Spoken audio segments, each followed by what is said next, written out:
अस्सलामुअलैकुम दोस्तों। भाई दोस्तों अज बड़ा ही मौसम खराब है, बड़ी बारिश हुई है। बारिश एक मादी उत्ते मादी लगी उत्ते डिगी आ तो बारिश भी हुई भी कनियां लगी हैं। देखो कबूतर जो भुजे उत्ते आ डिगी लो जी तुम ला के लिया के तुम शो करो।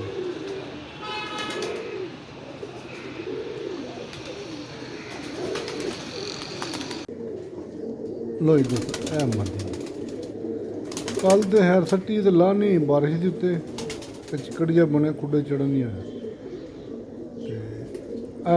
अज वीडियो दूजे दिन पर बनानी है।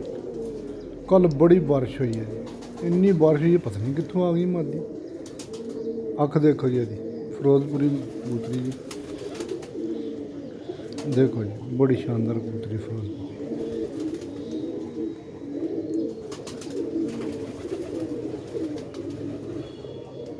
अख देखो जी बड़ी चमक वाली अख है कबूतर।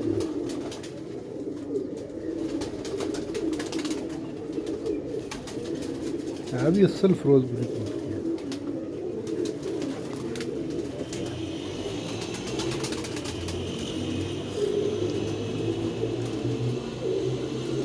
पर देखो जी पर की लेंथ पर की शेप देखो पर देखो बड़ा शानदार पर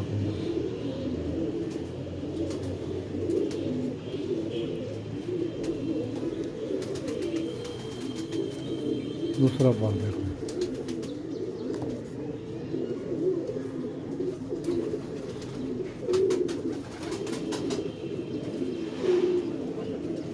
कल भिज गई सी बारिश नाल ते वीडियो अज बना कल भिजी सी।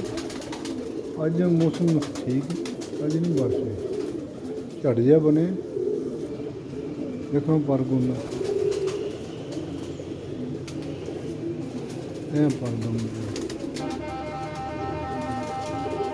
पर थले देखने को रंग लगे इस बंदे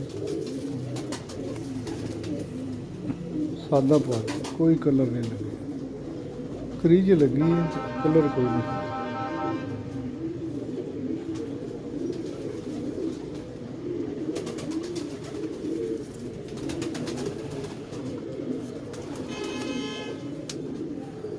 दूसरी साइड से कोई कलर नहीं कच्छ चु कलियां पट्टियां हैं कोई साफ कोई कलर नहीं।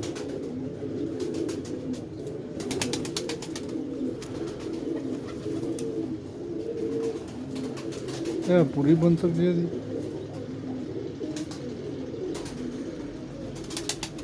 बड़ी शानदार लभी है जी।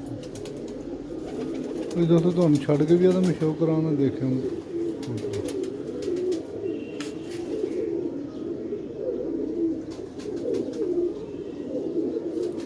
सही उड्डन वाली जोड़े पौधे जोड़े भी लग जाती।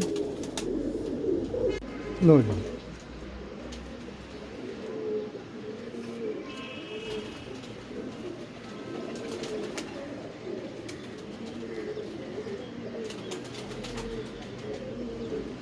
दोस्तों वीडियो पसंद आई लाइक शेयर जरूर करें नाले दस्यो कि कैसी है पट्टी।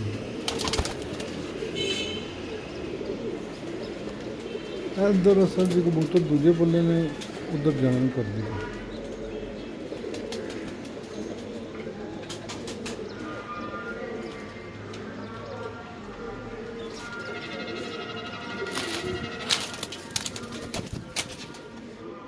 ओके दोस्तों।